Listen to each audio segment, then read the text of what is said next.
আসসালামু আলাইকুম ভাইজানেরা, লাল মৎস্য হ্যাচারি ইউটিউব চ্যানেলের পক্ষ থেকে আপনাদেরকে আরও একবার শুভেচ্ছা ও স্বাগতম জানাচ্ছি। আমি মোহাম্মদ কামরুল ইসলাম। আপনাদেরকে দেখাবো এখন আমি অরিজিনাল থাই পাঙাশ। দেখুন মাছের কোয়ালিটি এবং ফিটনেস। মাছটা আসলে নিলেই হবে না, একটু দেখে শুনে বুঝপর করে মাছটা কিনবেন, তাহলে আপনারা জিততে পারবেন। এটা হচ্ছে অরিজিনাল থাই এবং সাদা কোয়ালিটির সেই পাঙাশ। মাছটা দেখেন আমাদের কেমন সাদা, দপদপ দপদপ দুধের মতো সাদা। অরিজিনাল মাছটা হলে আপনার দুধের মতো সাদাই হবে, সেটাই কোনো কালচে রং আসবে না।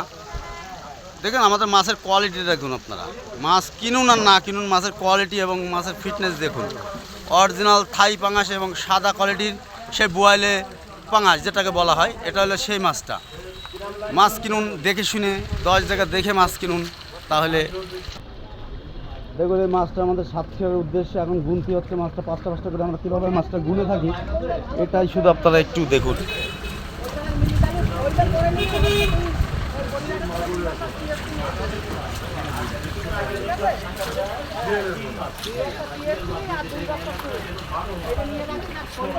আসসালামু আলাইকুম ভাই। ভাই এদিক তাকান, বলছি আপনি কোথাতে আসছেন?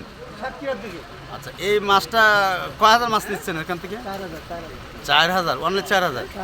আচ্ছা, আপনি এখান থেকে এই এই যশোর বাজারে কত বছর ব্যবসা করেন? 10 বছর। এখান থেকে এই লাল মৎস্য হ্যাচারি থেকে আগাগোড়া কি মাছ নেন আপনি? এদের কি এরা কি কমঠপ দেয় নাকি নাকি সঠিক দেয় আপনাকে? বুঝলেন? তাহলে আপনারা শুনতে পারলেন যে আমাদের একটা পাইকারের ভাষ্যটা, ঘটনা আছে যে টাকা দিয়ে কিন্তু সে ভাষ্য কিনা যায় না। এটাই শুধু বলি, মাছ কিনুন দেখে শুনে, 10 জায়গা দেখে মাছ কিনুন, সরাসরি হ্যাচারি থেকে মাছ কিনুন, তাহলে কখনো ঠকবেন না। আপনাদেরকে দেখালাম আমি অরিজিনাল থাই পাঙাশ ও বোয়ালে পাঙাশ যেটাকে বলে। তাহলে এই পর্যন্তই বিদায় জানাচ্ছি। আমি মোহাম্মদ কামরুল ইসলাম। নতুন কোনো ভিডিও নিয়ে আপনাদের মাঝে হাজির হব। আসসালামু আলাইকুম।